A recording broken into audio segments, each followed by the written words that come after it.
We are live. Well, Thank you, Mrs. DeGraw. Go ahead and call our meeting to order. I want to welcome all of you. Thanks for being here today. Mrs. Rigby is going to lead us in the pledge.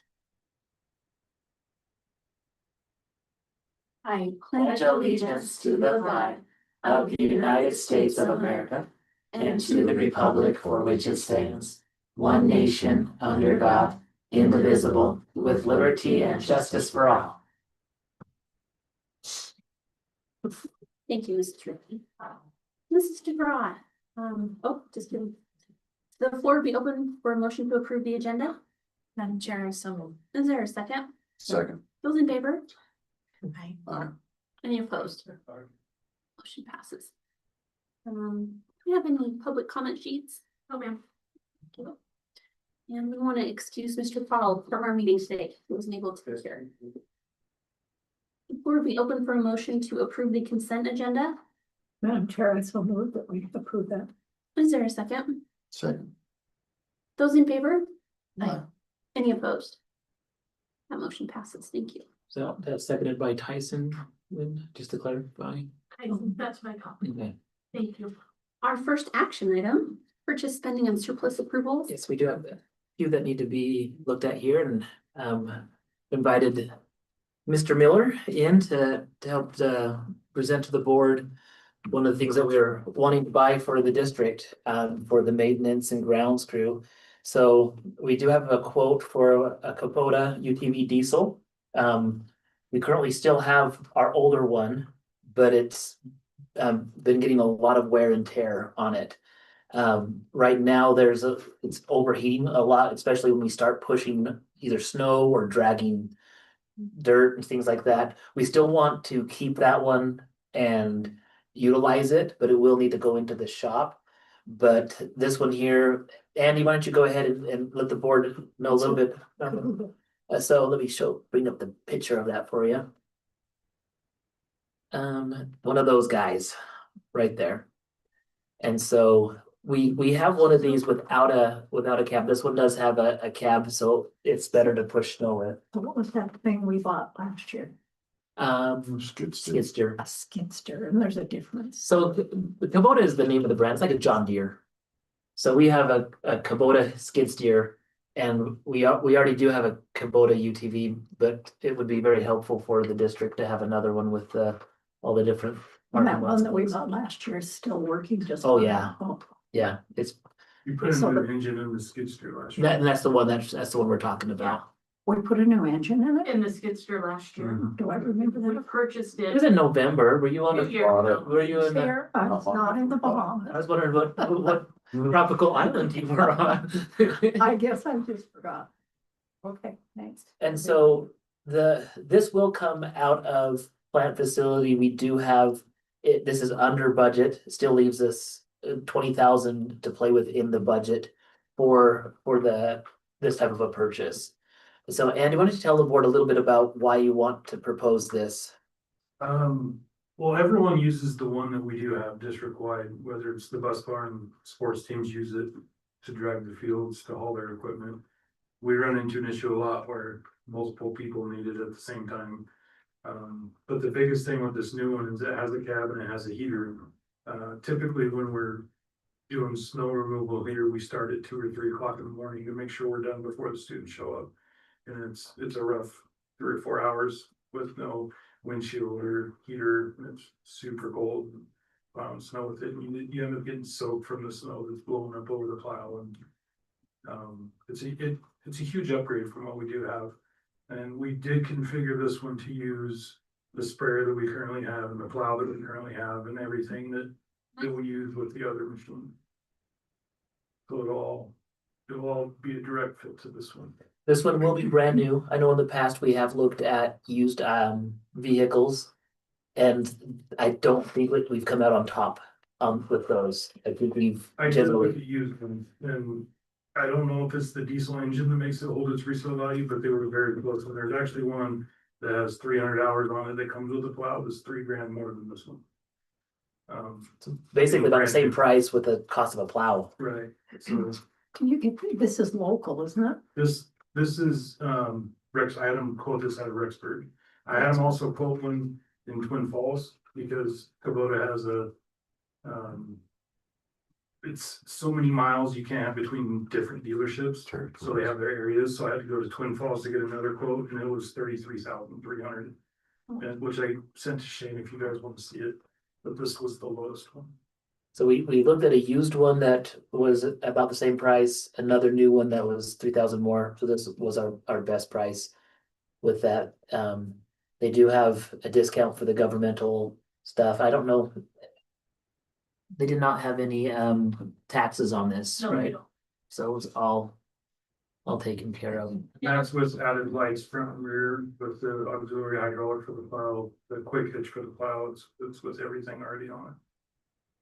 So do we have a place to store something like this? Do we store the other one? The other one's stored in this shed right here, which was where this one would go, and we would move this one either over to the shed in the bus barn or the container somewhere else where other people could use it when they need it. Okay. What kind of warranties do these come with? I would have to pull up his warranty. I don't think he sent that to me. The new one, down at the bottom, it did say, It should have the term, but I don't know the details of it. the Kubota warranty extended up the basic, so Whatever that is. whatever that is, but that might be something to look into. So with this piece of equipment, you feel like you're pretty well taken care of? Yes.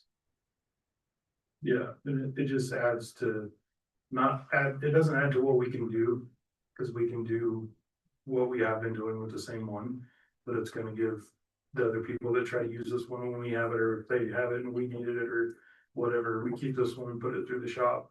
Right now, if you plow with it at all, it overheats, and then when we're dragging the baseball fields or softball fields or any of that, it overheats when you're working it. And then we've obviously topped off fluids and done all that, and it still does it, so there's an issue with it somewhere. But this one having the cab and everything is gonna be a huge upgrade, and then also get that other one fixed, so we still have it here to do things with it as well. Would it be worth it to put a cab on the other one, or do you need it sometimes without a cab? I don't know if you need it without a cab ever, not knowing what's wrong with the other one, we can certainly put it through the shop and put the money into fixing it, obviously. But it doesn't fix we need more, Right. Equipment. yeah, that side of it. But we're down a plow vehicle from what we had 2 winters ago. Yeah. So the fund that this would come out of is the new vehicle fund, which we, in our budget was for $53,000. So it allows us to have room for other things that we need. Any other questions for Mr. Miller?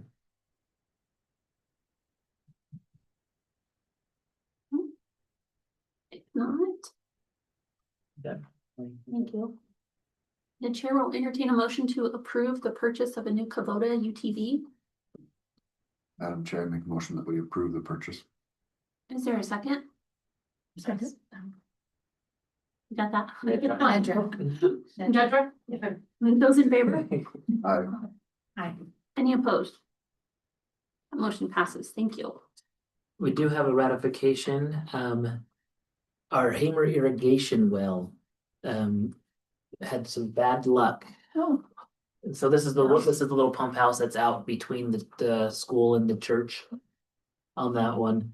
And so, Andy, why don't you tell them what happened with that? We had to get it replaced. So the pump was able to unscrew itself in the bottom of the well and twisted the oil line and broke it and twisted the pipe. Anyway, we had to take the roof off the well house and pull everything out of the well and then replace it all back in. So we were about $15,000 for that. oh, And so that was one where by the time you had the labor costs, everything else. And again, as part of the procedure with these types of things, we just have our plant facility emergency fund that helps cover these items that, and so that's where this will come out of with that. Because any cost that exceeds $10,000, we need to have approval or ratification this is one that the board will need to ratify. And then we should have two perfect wells on that property. The last. That's all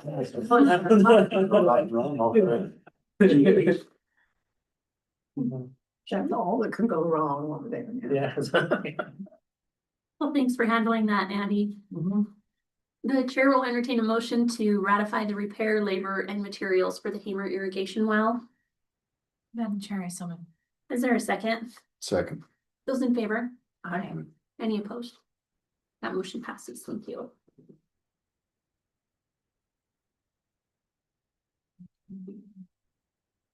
Is it only ones? Only there, and then, next one would be, I don't know, the 4.2 on this one, that should have been nestled underneath that, but the next one is, just a visit of the 3-year plan, so 2022, we approved this as a board.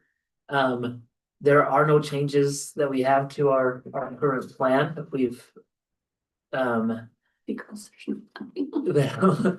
there's some truth to that. The funding we get for this is $0 for it, but it is a requirement that we address it. But there are people that come and look at this. If we look at our plan, as the highlight that if there are individuals that are looking for online options, this was one of the things that we started developing after COVID. But self-directed learners, like we work with a lot of different families that have different things that they want our school district to be able to offer. I know that this conversation with school choice, this was 3 years ago, and we're in a different world now with school choice. With the private schools. I really feel like our district does a great job as a public school to offer a lot of flexibility with having their kids come to school. Whether that's in person, whether that's also online, there's a lot of different things that we do, and I appreciate our admin teams for being open with that. So there are no major revisions to the gifted and talented plan. It just as a formality for the board to approve it. I've had 0 complaints and 0 concerns about this over the last 3 years. So it's kind of disguised, isn't it? It's not really out there.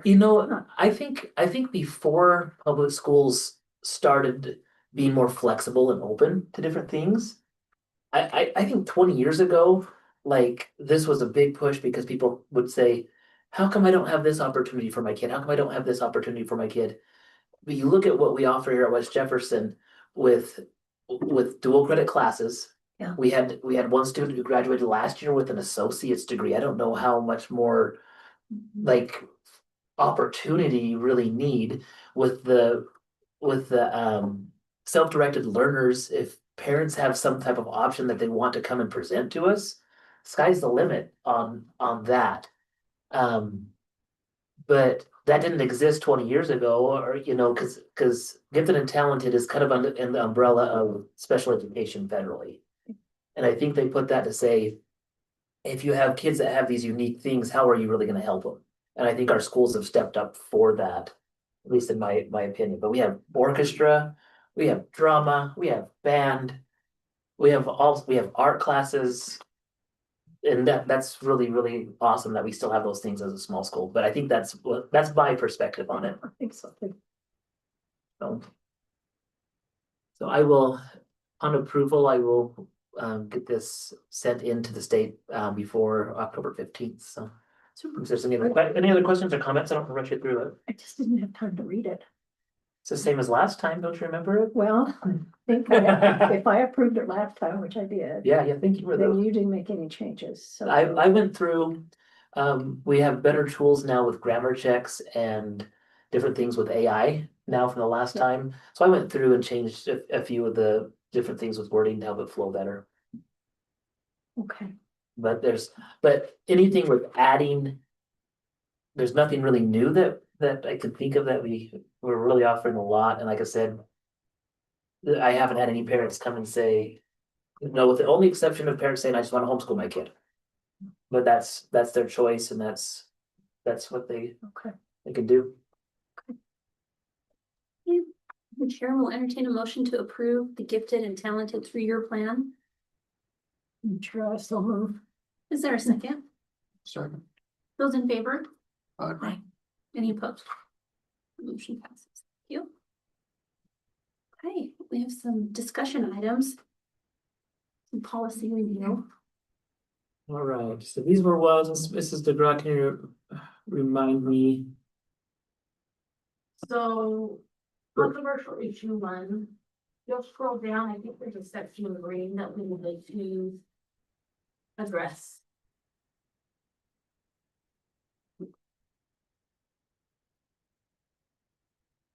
Looked at these last time. We did, And this was the one there were concerns that we wanted to have more time to look at it, so we moved it back to our first. yeah, reading. and I can't remember where everybody else was, I kind of like 3. I just noted here, it's fine to add it in, but then it has to be adhered to. Yeah, So, That's the thing. Well, it's not specific to topic either. no, So, so it is one thing controversial for one person, not for well, another. that's the thing.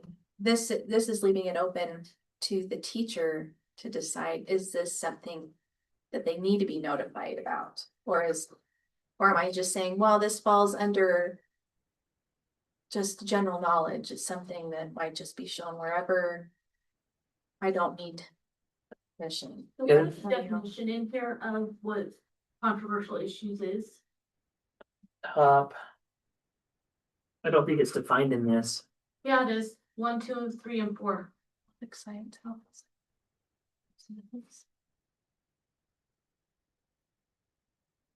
Yeah. yeah, I mean, 4 is pretty, It depends on who you are, right? define. Well, when we look at number 2, the school will provide parents, guardians with the opportunity to excuse their child from a topic that conflicts with their religious or moral values. To do so, the parent or guardian must submit a written request explaining the nature of the conflict. Students may excuse themselves from the topic if they believe the conflict. The personal religious or moral values, teacher or principal approve the request, teacher will provide an alternate assignment. Well, I wonder if we could put something in 3 with language. Do we develop it with something like? I don't know, I hate to make a policy that says the teacher will make a best effort. Well, that's Like- already part of code of ethics. Yeah, I think what this comes down to is the training that we give our teachers on this topic.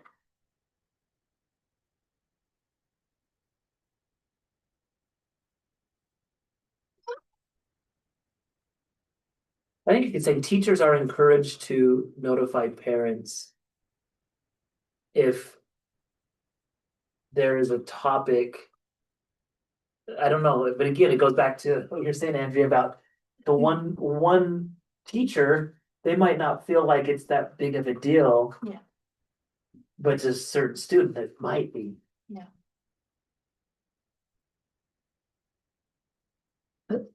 We kind of know what. What about to the best of their ability? Cause then that, But I don't know if I like that either, because if it really is truly a controversial topic, it can't be just to their best of ability. They need to have that's true. that in. Before our teachers show a video, aren't those videos all approved by the district? Not every single one. They can just bring in any video they. Well, they have the rating ones, like if it's a certain rating, then it does require parental permission. Wouldn't that be your guide? But if it's a clip from something that's not rated, that's problematic. that is because you- problematic. It still could be a controversial topic. And be in a format that doesn't come with a rating system. It hasn't been reviewed prior. So I guess the question is, before showing any video, do you need parental permission? Does that? That- The teachers? That would be really So limiting, much red tape. but But then if something's shown and it shouldn't have been, but it didn't fall under the parameters of a rating or yeah, being previously reviewed, then you just deal with the aftermath. So who approves the videos? administrator should, I think. You would think that the teacher would be in contact with their administrator ahead of a lesson, especially if you're showing something. Well, Just do for they their- have a video in a class? It depends on the topic and the subject that they're not always, but Because history could have a lot of them. yeah, they could. And I know that Couldn't you do that? Couldn't you approve and have a library of approved videos be shown? And if a teacher wants to add one, then they go through a committee. So here's a question. Supreme Court is having. They're playing, we're hearing what they're talking about. It's on a current event topic. And Mr. Ward chooses to show that. Is that inappropriate? Cause he can't get it pre-approved. can't get pre-approval on, like, if it's a YouTube video of something that's a current event or Or if it's currently, like, I know that he has shown things live from the Supreme Court. because we're not talking movies. No. I just wish there was a way. If what I want it to read is either like. We just don't want our teachers to do stuff that Use some common sense. like common sense. We want to have the safeguards in there so they know that, but I don't know if there's anything we can put in writing that's. I just think that that will cover every single issue. What do you do then when a teacher doesn't make that common sense decision? Then I have to usually receive a complaint from a parent.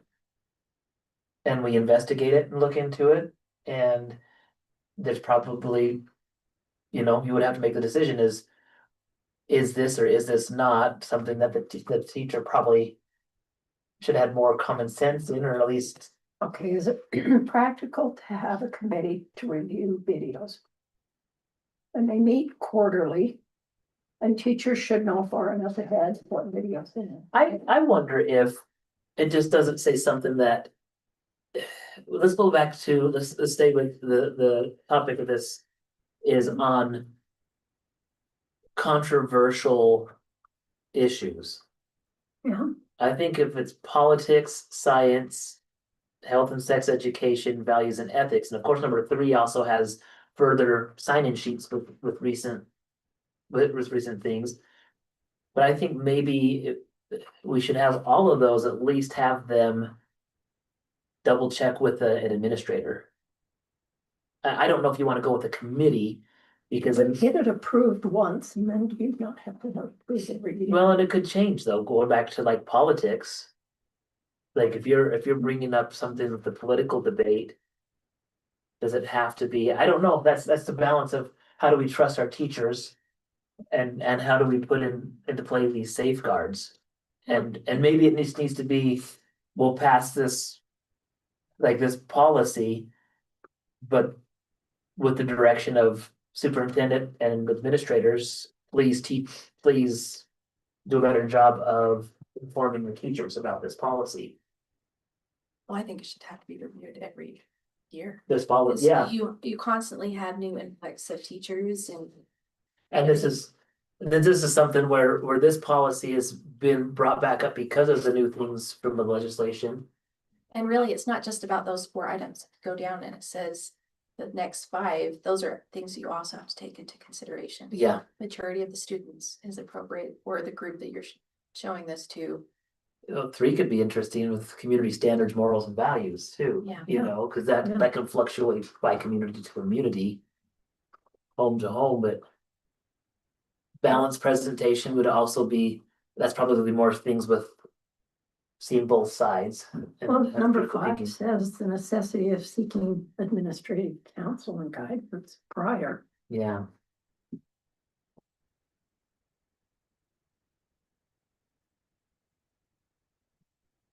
I did send out an email to all the teachers, that. That would teach a health science, politics. And to talk to them, but it was more concerning the. The sex education portions of the new law and that was the focus of that email. I didn't talk about the other controversial issues. And so it looks like there needs to be, whether we have a policy or not, So I have a question. What happens when a teacher doesn't use common sense in other areas of teaching?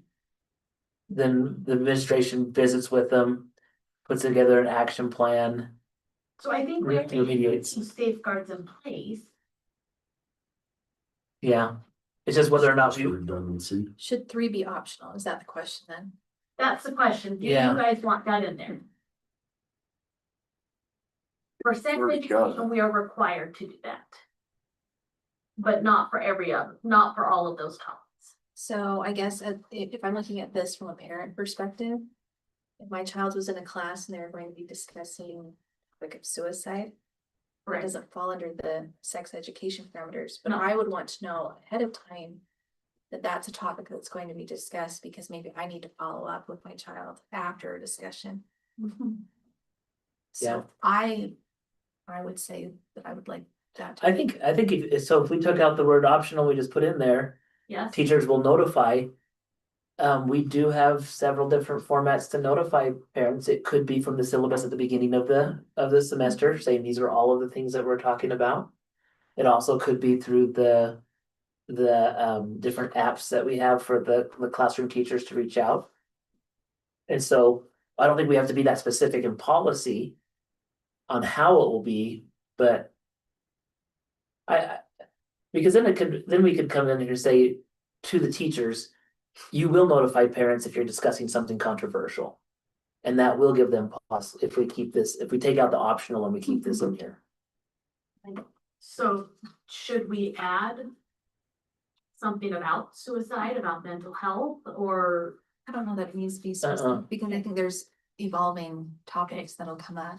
And it goes back to the point of if a teacher doesn't do this, then it does give administration an avenue of saying, hey, this is the district policy, this is what school board members have voted on. We missed it on this one, we need to correct it. And that's the way that we would do that. So it sounds like we'll move this to another discussion and have it presented, or just take out the If option. the only change is gonna be removing the optional and keeping everything the same, we could move to a second reading at the next board meeting. And if that, I know we're not voting, it's just kind of discussion right now. Right, and if we get to that and there's more concerns, we can always move it back to a first reading again. I like that. I think talking around the whole thing, I don't think this. Like, if a teacher doesn't follow this when it's in policy, this helps it be really clear, especially with the new laws that have come out. Okay. Advanced opportunities. Did you have that highlighted also? There they are. So this was just a question that was asked, and this is actually new in law this year. The legislators have said that advanced opportunities can actually pay for retakes of the NCT, the ACT. And so that was a big change. And then the value of how much they have to them, I think, increased by like $40 or $50. Okay, so that's really nothing just for discussion. This is just more of a highlight of This is a what. highlight of what the change was. So, We could go back to the first page of this one. okay, It just talks about, the board directing the executive director. that's me. Oh, that's right. Can we just add that definition or change it to superintendent? Let's change it to superintendent. Because then it's mentioned again on the third page, Sounds like they probably stole this policy from some There's- other. right? Yeah. Like, we don't have There's the actually director. listed several times Yeah, throughout. I will look for that. And then just one thing that I wanted to mention, I don't know if people are aware of this, but I was really excited when I read it. Mr. Guimar sent out an email letting parents know about college night at CEI in Idaho Falls. And it has since passed, and my senior was not available, so I went by myself. But one of the questions that I asked And they were very friendly, very knowledgeable people. They were great. But they talked about CLEP exams, and I actually asked him about it. I said, is there an opportunity where she can come in and test out of like English 101 or Math 1, 2, 3 or whatever? And he said, yeah, that's a CLEP exam. And I wasn't familiar with that, but it's right here in this policy. That this is an expense that's covered, and you do have to go in and it's a proctored test, but they're $90 to $150 and it's covered. Right.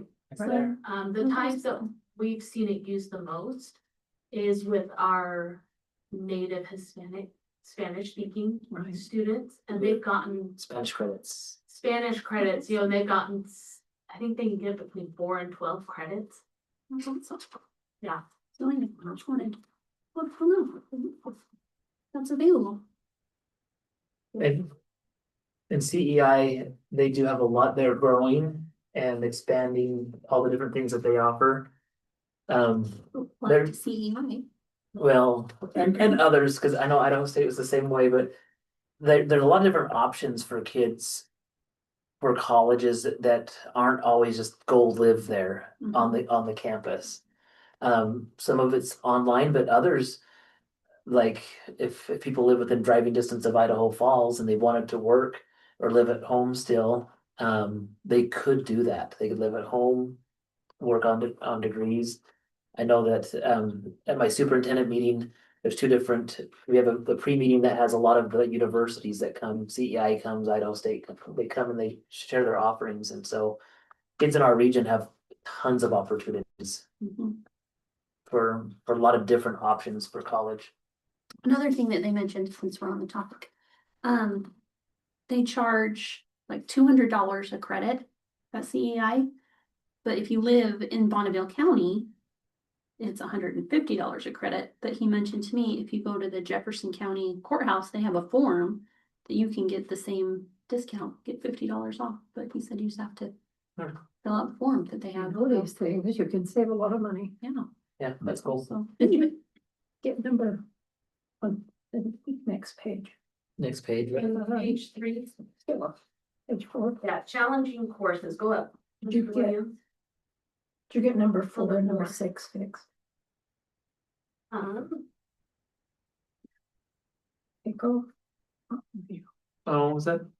Are you on the same one we are? no, that's the next. That's the next one. I think we're on the next one. Okay, so I did have a question about the challenging courses. I don't know why it's not highlighted. This is 2435. That's the one I'm on.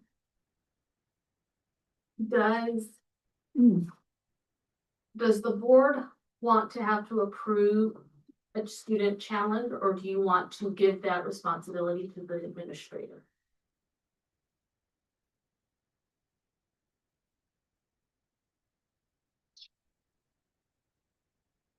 Are you talking like 504? No, so so the board directs we're gonna change that, the superintendent or designee develop criteria by which a student may challenge a course.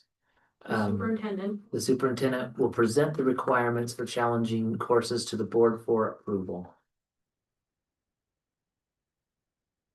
If a student successfully meets the requirements, they shall be counted as having completed the requirement courses.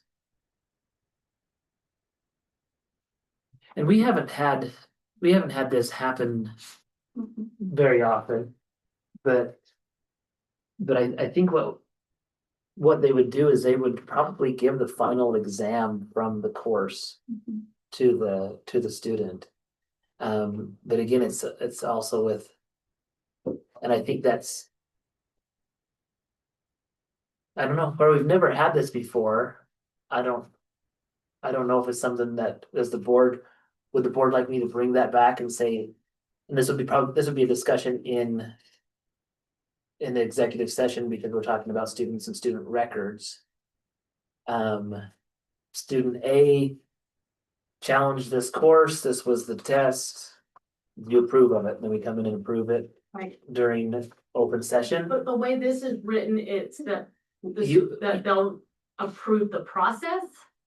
If we adjust it so that they approve students' challenges of courses, Yeah, instead of just the process.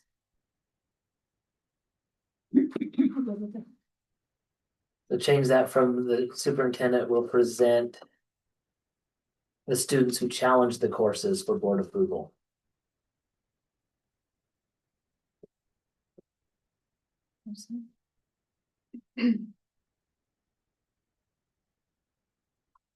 Does that mean if someone challenged a course and didn't meet it, you would also like to know about that? Or the ones that have just successfully challenged?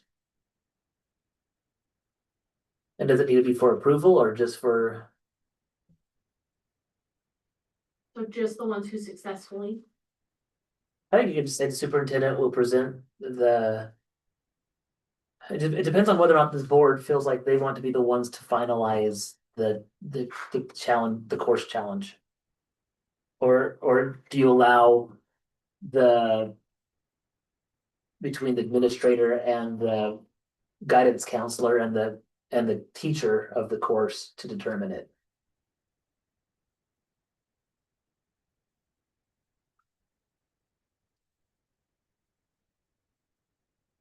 I kind of think the teacher needs to be the one. Counselor, it's there. so just remove that second paragraph altogether. Or second sentence? Huh? Second sentence? Yeah, the second sentence, sorry. Sorry. The student successfully meets the requirements, they should be counted as having completed. I think so. Okay, We'll put that in for another read. yeah, this will go for another first read. Then that will give time for us to look at that and. Any others that have. Public input or comment from anybody that. Is listening from home. Speaking of listening from home. Last month's winner of the surprise board meeting call out was Kristen Carpenter. Kristen, we still owe you a gift. We haven't forgotten. But we're gonna go. The first person that comes back with the code word. Mr. Williams likes Arrowhead water. Will be the next winner of the staff members from listening at home. So, okay, Hopefully they're not listening right now. not during school. Well, Kristen could. That's probably why she was doing it, because she's in her office last time, but. Kristen, you can't win twice in a row, so No. tip off one of your friends. Mr. Williams loves Arrowhead water. Better be good. We'll figure something out before Christmas time. All right, moving on to the last one that we need to review, open enrollment procedures. I have a lot of questions on this. Yeah, this is one that will be Mr. Williams. looking at, yeah, I have sent you a text with our open enrollment from last year. So you should have it on your computer. That okay, you can open up and share.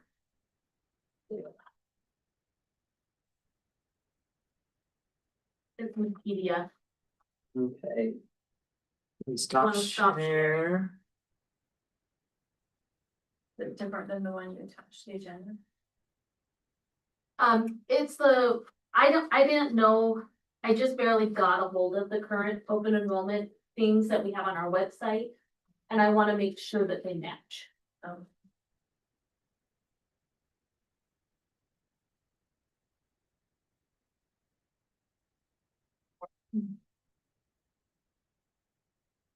I don't think we're exceeding any, hold on, I need to go back to.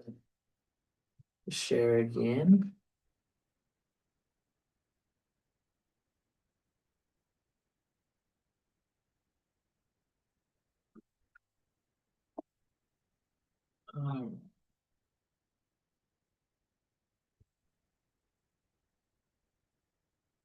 So. This is what we had last year, with capacity.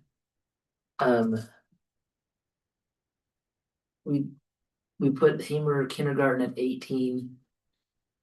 Hemer first and second grade, so that would be 20 kids in a class. Or. We don't want to exceed that. Again, these are like maximum numbers that we have. And so these are enrollment numbers that we do put our update on our website quarterly. These were last year's numbers. So we put as capacity, now just because we have, we can exceed capacity if we want to on this. This is just a report. And if we ever do exceed capacity, what that says is we can limit the open enrollment for people to come in. That doesn't mean that we're breaking any laws or doing anything wrong if we have more kids in those classes. If we had a lot of kids that just lived here in our district and we could determine a certain number that we want to have for our caps. And then we would say, if you're coming from Roberts, I'm sorry, you can't come to third grade because we already have so many students in third grade. So we've never really reached a limit where we're turning anybody back. So once a student is here for 2 years, they're considered as if they're in district, and so you also couldn't then turn them away. 2 years. Yeah. So, We've never turned anybody away, right? we have not. I know in the past there For have, capacity reasons. for capacity reasons. Mhm. I know there have been times in the past where through the open enrollment process, individuals have come in and because of attendance issues, sometimes behavior issues, it's usually attendance because of the distance that they're coming. We've told them it's not the best fit for your kid to be here because one, you're not at school, so it's detrimental to them, and also it impacts our funding, it impacts. If it's a behavior issue, it impacts the learning environment and so forth.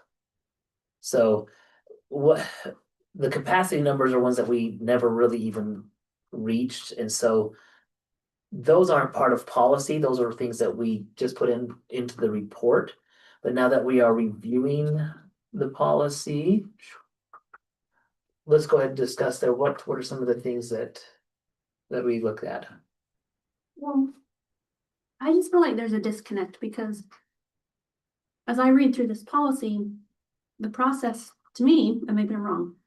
Parents fill out the form, submit it to the principal. Principal sends the form to the superintendent.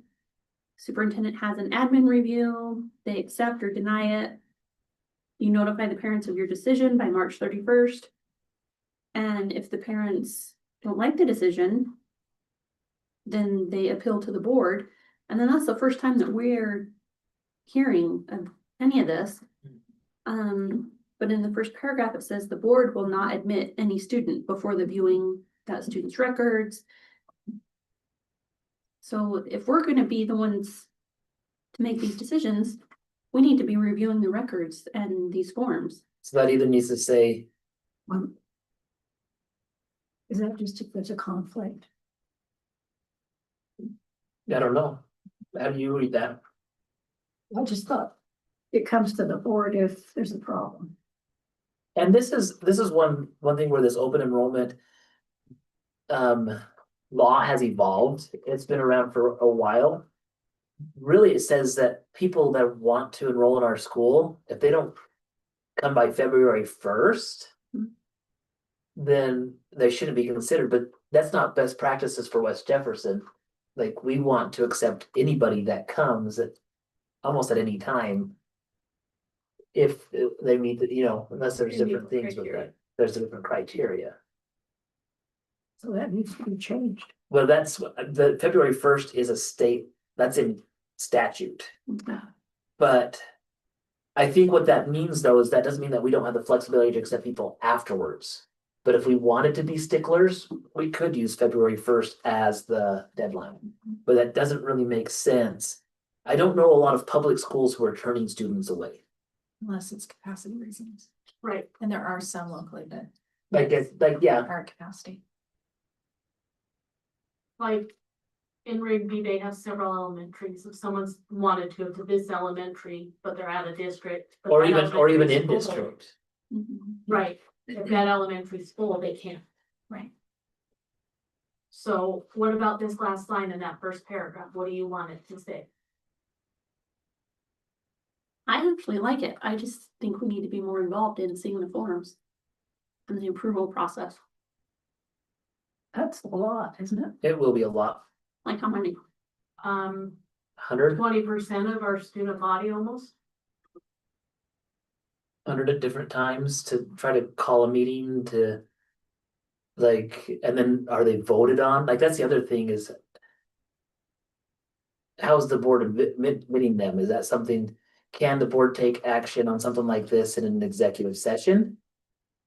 Or does it have to come back out to open meeting? Like, that's the part, I don't know why it's written that way, cause I don't know if any other school district where their school board. Even looks at these. I guess my fear is that we are so focused on the funding and we're just rubber stamping everyone in. And I'm hoping that's not the process. That is not. No.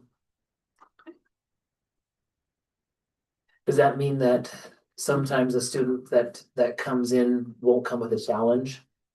Or additional issues, Guess we took special ed kids. students with special needs, other things like that. Like, there's a lot to look at that. So this doesn't apply to students who. Well, I don't know, it just seems like there's a lot of parents wanting to move their kids to different grades. Various reasons, this isn't part of. No, the No, process. So this is just being a new student coming in. new school. Correct. for out of And we district. wouldn't have to approve them every year, would we? If they've come for 2 years or more, then they're, Then you've They've just got got tenure, new ones So to you have take to their place approve for the them. first 2 years. Every year you're gonna have new kids. right? I just don't think it would be that many. I don't know, maybe it would. Okay, how about a compromise? When we have new applicants, we present them to the board for informational purposes.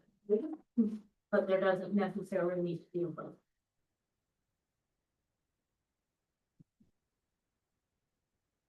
I don't know what the benefit of that is. I Just don't so have you're any aware. say. Well, but if you knew information that we didn't know, that would give the superintendent and administrator time to investigate that. I don't know. I don't know, maybe you wanna change it to admin. But right now Yeah, it says the admin will not. board. It does say the, So- board. I'd say we go with the admin. I don't think, The administration will not admit any students. Who looks at these and approves them? The principals and myself is what we're doing right now. So the current process is the admin. You just need to reflect that. Yeah,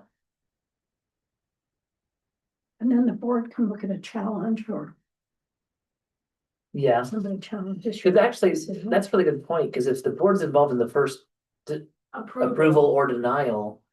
Where does the appeal go We would to? have to bring outside people in for the Yeah. appeal. Sometimes I think when these were written. Board gets interchanged with superintendent when designee Well, at different Executive times. director. our rewrites were based upon what our current policies were. So they pulled our current policy and then. So it could have been that our policy used to be the board, Right, but then when we did the rewrite, we didn't notice it. Yeah, but you're catching that. That's a good catch actually, because the way it's written, and if it's passed, we would have to have some type of thing in place. Hmm. I know we do need to look at these numbers that we have on here for discussion, but like that are green. So these are the average sizes. And these numbers, I think they just came from where they were before. Basically saying that for funding purposes, I know this sounds bad, I want these numbers higher in each class by. I really, like, if we had a perfect funding number for first grade and kindergarten, it's 23 kids per class. Because we only get funded on 95% of attendance. And so that's the nickel and diming that we get from the way that these laws are written. However, in a perfect world, if you're a parent, you want a class with 15, 16 kids in the class. But that doesn't generate the FTEs to fund an entire teacher. They're a smart way to cooperate with homeschoolers and have them do some things online that we can count them as students. We're working on that. How are There's you- different ways, there's different ways where homeschool students have reached out to come and take different classes with us, like the orchestra and drama, different things like that. When they do come, we can receive funding for it. The tricky part that happens now is a lot of parents think that they are being homeschooled when they're actually attending an online public school just from the location of their home. And so when that happens and they enroll here at the school, the state of Idaho is looking at that student with their one number. You can't have more than one full student to two different schools. And so the schools have to figure out how to split that funding. And so there's ways to Get some part of it. get some part of that if they would come. Mhm. But Here's my proposal, yeah, is I think we need to have this more broken up like we have in our report.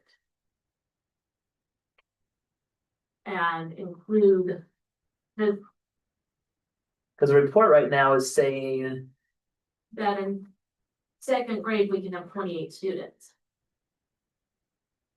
But then in third grade, we can only have 19. And I don't think that's accurate. no, it's not. I think I think the report needs to reflect what the policy has, is what we can right, do. and so I think we need to work with I- administration. I'm gonna sit down with Mr. Guimar and the principals, and we will come up with some recommendations from our side on this. Here's the other one, special education classroom, self-contained, an average of 6. We don't have that on the other one, Well, we don't even have self-contained. no. But we could come in and say how many students per special ed teacher. Correct, like we did with the ELL. Mhm. The 7 through 12. That 161 seems off the charts high to me. Students per Teacher per day, so you divide that So you by, have 7 periods during the day. Mhm. So 161 divided by 7, So you've got 30 students in class, 23. on average. 23. So why not say it differently? 23 students per class. Because some classes have the capacity for more than that. Yeah, on average, if you You've have a got PE choir, class, 50 people. Yeah, band. drama, drop 60 right there. Okay. And so it just goes by per teacher per day. Okay. We'll get that. Any other thoughts? Which way, where do you want me to go on this one? Tennis? An average of 6 students per, Per adult, yeah, that needs to be, That whole line needs to be changed. this whole section. I need to visit with the admin on that. super. Okay. If you look at the next page, I just want to make sure that this got fixed. All right, what, Number. Right, number 4, see how it reads? It Oh, goes to yeah. number 6, Oh, yeah. so that needs to be Resident. 4 and 6. Are you 4 making, and 6. So kind of. you making that note right now? Oh, yeah, I see that. That returned too soon. something Yeah. happened.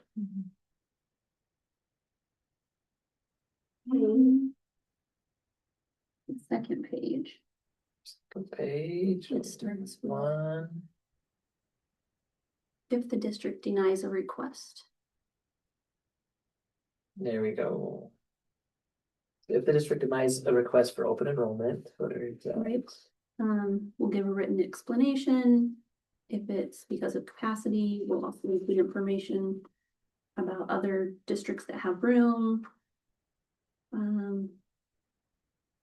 Does this still apply if they have attended for 2 years? No. My understanding is once they've attended for 2 years and become part of your system, then they're in. So unless they have like the attendance issue or behavior issue, something like that. Yep. Okay. I'm wondering if last page. Yes. Right before number one. However, Yes, just before, however, do we need to include the wording? It would read like. As long as an open enrollment student's parent has notified the district of their intention to re-enroll the student before the preceding February, the superintendent shall treat that student as if they resided in school's attendance area. Yes.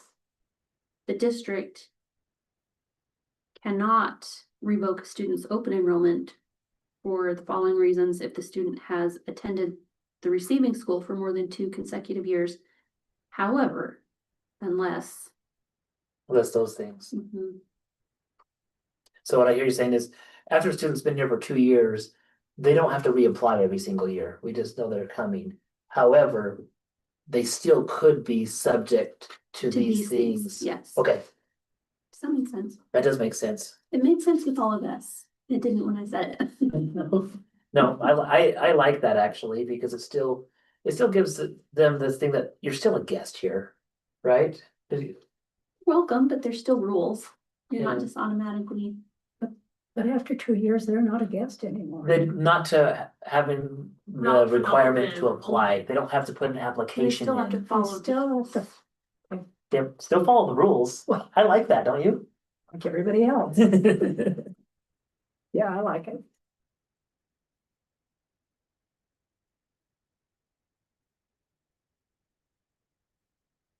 This was awesome. Shockingly. I like that smaller amount we deal with.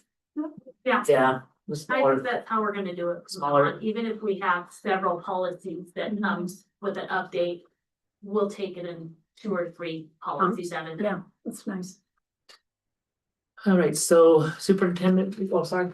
You're good. You want to jump right into that. Superintendent report. Thank you, Madam Chair. Like a roll. I will turn time over to Andy here in a second, just to give us an update on some facility things. But just let the board know that I attended an Idaho Superintendent Network meeting in Nampa. Monday and half a day yesterday on Tuesday. It went really well. A lot of different subjects. I was asked to give a presentation at that, so I presented to this group in Nampa. I talked about our strategic plan and continuous improvement plan that we just approved last month, and just the process of when I became a new superintendent, how we developed it, how we use it year in and year out to discuss the different items. It was my role was to represent like the smaller schools, and it went really well. And so, Bet they were impressed with it. well, there were a lot of good comments that the superintendents had, and you know, a lot of the things that they like is that it's a working document. That was one of the things that I saw in a lot of the other strategic plans that the districts provided, is don't make a document that's just gonna sit on a shelf. And so that's the one thing that we had with that. And so it went really well. Other things, you know, we talked about Percy benefits. I'm thinking about retirement already. You should. You should, but I've got a little while to go. A lot of different things that they talked about, but it was a good experience there at the meetings. Hamer Library did receive a grant for $2,000. I've been working with Laurel on that. I just wanted to make sure that she reached out for that and got that grant. She does have to attend a couple of different webinars and trainings and different things, and so really appreciate Laurel at the Hayward Library and all she does with that. She does great. I don't know if there's anything else you guys have questions on before I go to Andy on that. Anything else you need to know about with the different thing? I know we had harvest breaks. We're just kind of getting back in the swing of things. So Andy, why don't you give us an update on some of your facility stuff and the other projects that we've been working on? So the overlay you guys probably saw coming in, working on this stuff right now, but the cool weather is putting the effort in what he's trying to do. So Hammer, he was trying to work up there, but the stuff didn't set from yesterday. So he came down here to form this stuff, and then he'll be back again to Hammer and here. He ran into an issue today that the stair nosing, the supplier shorted him on the steps that go out to the playground in Hammer. That's the only one. That's the last one he had to do. Worst case scenario, like this took, I think, 6 weeks to come when he ordered it the first time. So if it's like that again, he's gonna have to come back in the spring to do that step, but he'll get everything else done for sure. He ran into, I guess it was kind of an unforeseen issue when he was cutting the nosing, but it chipped some of the mortar out of the tracking for the stairs. So they're sending in mortar to patch all that and all the screw holes and all that. They didn't send that initially, so when that comes, he'll be able to touch a few things up and make sure all those are good to go, but by next week, everything will be done. Depending on when the nosing shows up for the Hammer stairs on the playground side, the big stairs up front will be done completely. But Hearing lots of good things, compliments about it, how it looks. yeah, I've been happy with it. It's hard because you expect it to be perfect, but then in certain light, you can see little imperfections in it. And talking to him, they can't see it when they're laying it because it's not in that perfect light. And then by the time you see it, it's too late. It's nothing detrimental to the product, but like if you come down here at a certain time and you look at it, you can see a divot in it or a swirl in it or something that they can't see when they're finishing it, but it doesn't hurt anything. It's just an imperfection in the finish. Did you say, I couldn't hear you at first, did you say they can't do it in the cold? Yeah, well, it takes, so he added extra hardener to the stuff they did in Hammer yesterday, and it still wasn't set up all the way today. It was in the shade in the afternoon and 30 degrees, so it's just not setting up as quickly to let him keep moving along on it. So they hauled some things home today. They'll come back up tomorrow and work on it some more. It's not hurting anything because we still have the other entrance they can use up there, but it's lengthening his time out trying to get it done. To weather. All the stairs on the auditorium look really nice. They do. They look really good. Yeah, and that was the biggest thing the first time I saw the mortar chipped out of the stair nosing. And he said, well, we tried 3 different blades, we tried everything, so they're gonna come back in and refill the mortar and all that just to make sure it's all sealed up. But we're getting close. They finished the roof here yesterday. The company, it's called Duralast, they produce the material. They have to come out and inspect the installation, and then they will issue the warranty to us once they verify that it was installed correctly. And if not, if there's problems, then they'll come back and fix before they'll issue the warranty. So that'll be coming up here soon too, So it's every roof.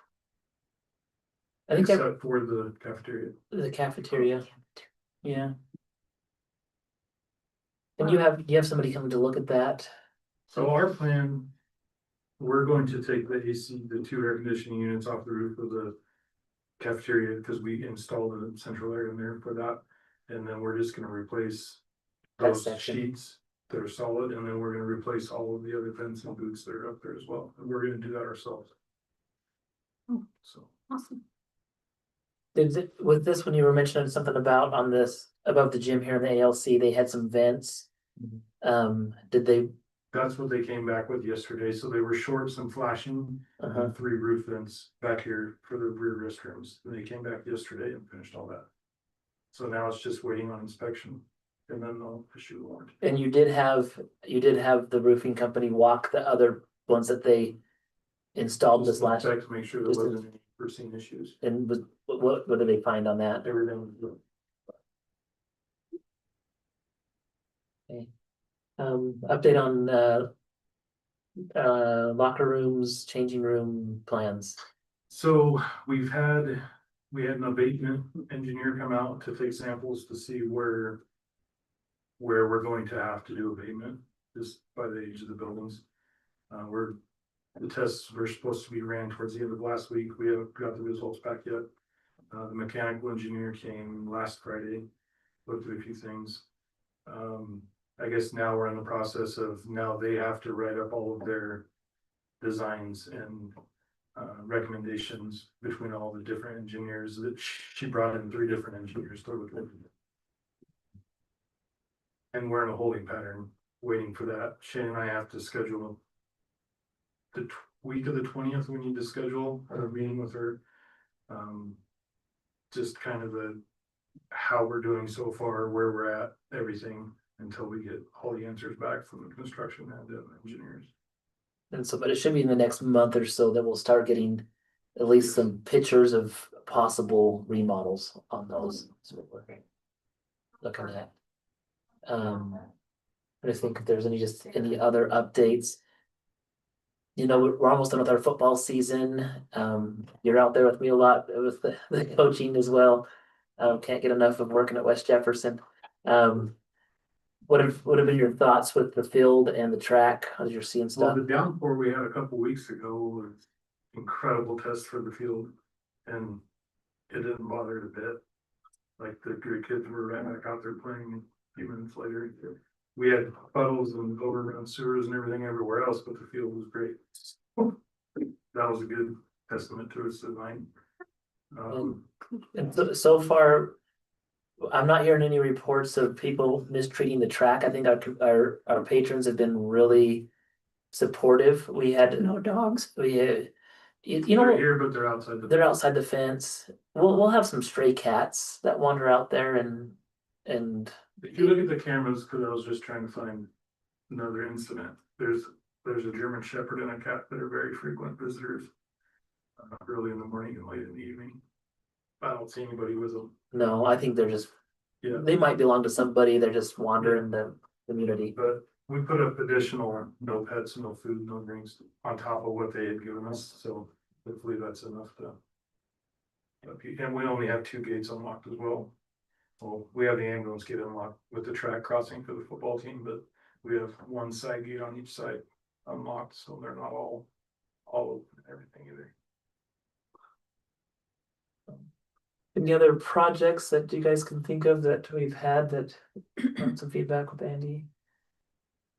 What about the bathrooms over here, They're in Elementary, the same with the architect. the architect? yeah, So we did have an addition to that, the female staff in the high school. To enter the female faculty restroom, you go through the teacher's lounge, and that's the only entrance, and they don't like that. So we. a little uncomfortable to walk in when Yeah, people are. and when people are having lunch and, so we looked at walling that off. The only other option is to come in by the women's restroom like the men's do for the men faculty. That room's not big enough to make it ADA accessible. So the only answer to that is we wall off the men's and then come in with an entrance to the men's from the main hallway in the high school and make it ADA, but not specific Not men gender or faculty. specific. And then that one would be the ADA bathroom. So it's, Solves that. so if we made that one non-gender specific.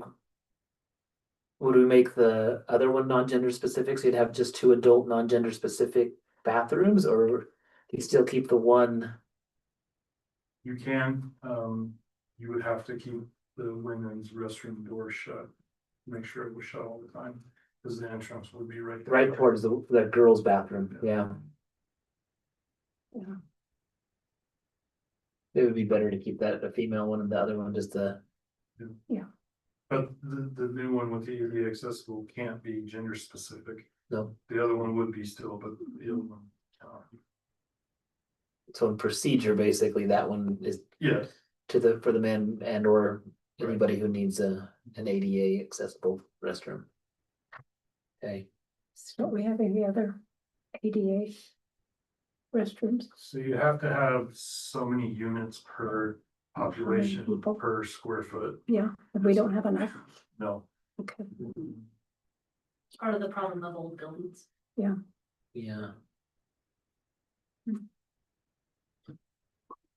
Okay, well, thank you, Andy, for, Yes, yes, they are working on the changing rooms, the elementary bathroom and the junior high. Thank you, Andy. Hey, we got a lot of fun things coming up this month, just for the, volleyball season's winding down, our cross-country team is gonna be having their district tournament. Football has some big games coming up. Junior high play is gonna be the 23rd and What is 25th. it? The Lion King, Oh, that's right. Is it just those 2 days? yeah, they'll have two shows, each day. Thursday the 23rd and Saturday the 25th. Two shows. Hamer will be having the carnival on the 27th. Come and join that with your families. That was huge last year. You could hardly move in there. There were so many people. I signed the school board up for working in the spook alley. That's all right. Sounds a good thing. But you don't have to vote on it every day. Perfect. Okay. We need to schedule a special meeting. Do we know when yet? I would like to schedule it for the last week of October. And then she wanted me to find out when you guys were available. So She, this will be for our financial audit report. okay. Let's do it on the day of the Halloween. No problem. So I'm looking at there's a girls' basketball game at 4 o'clock home on the 28th. We did it earlier in the day. And at Sugar on the 30th. I think Andrew, do you have one playing that? Yeah, We did it at noon. which day, is there a better day for, If we did it on Tuesday at noon, then you could still make it to that game. Is that 28th? 7th is Tuesday, 28th is Wednesday. no, Which day? no, you have it off wrong. Okay. Yeah, Hold on, well, another year. what year are you on? Still. Last year or next year? Next year. Wow. Really gotta get in early on. Yeah, I know. Thank goodness. I'm good either day. Either day? Yeah. So, At noon? You said 12 o'clock noon? Which one do you want, the 28th or the 29th? Doesn't matter to me. Let's do the 29th. Okay, well, there would be wrestling that day. Oh. But you're not gonna have a wrestler right now, so while he's healing. Who cares about this? Hey, Hey, I talked to my little this basketball player, family does. my little basketball player, I asked him, I'm like, Snake Smith is someone. I don't think he's gonna wrestle in high school, but I'm like, hey, I don't want you to feel like I'm making you wrestle, cause I've always encouraged him to wrestle in junior high, and he's like, no, I'm gonna wrestle. Oh, So Good. he wants to go after it. I think he's finished second place the last couple of years. I think he's really. I think he wants to go for that. We'll see what. What if he's able to? Although, should we do the 28th? If he's able to, I will probably be there. And I'm not sure, We can do the 28th. Are you okay, Tom? well, it's a home game, that's what I'm wondering, so Usually, I'm not sure where that wrestling match is at, I need to get that updated on my calendar. It's in Salmon. Yeah, so let's. I'm sorry, I didn't know. Or before. 28th at noon. it's okay. Oh, that's like, So does Tannis. Favorite. So that's the 28th at noon. Special. Yeah. meeting. Yeah, Super. How long do we anticipate that? no more than About an hour. hour to an hour and a half. Where we don't have, where it's not gonna be connected to any other school board business. It'll Okay. just be a review of the financial audit. An action item to make a motion that it was completed for the year. Next meeting, so November 12th. that's a relief, isn't it? Harry, to have it over with. All right, and November 12th at 11:30 for our next regular meeting. Is that still the plan? Or do we- Or is anybody gonna go to North Idaho? I know we do have our school board member-elect, Emily, you were thinking of still going up, or are you changing They plans? don't know what to do with me yet. They haven't got back to me. It's not something that normally happens. So, Alrighty. so I don't know. But I wouldn't have to be at this. Yeah. So I don't know, There is junior high wrestling at home that day. I probably won't be wanting to go to North Idaho with that. I won't be. Fine. I know I have, I'll have a meeting in the morning, a webinar that morning with my Idaho School District Council, but I think it should be done before we start here, no? Okay, is that changing any plans for you guys at all? Having done this month. No, to go to ISBA. That first birthday that week. We will be scheduling board training immediately in January, though. With We'll have a whole board. with the whole board. And then there are options for monthly individual trainings as well that are provided by the ISBA. I don't know if you were aware of that, Emily.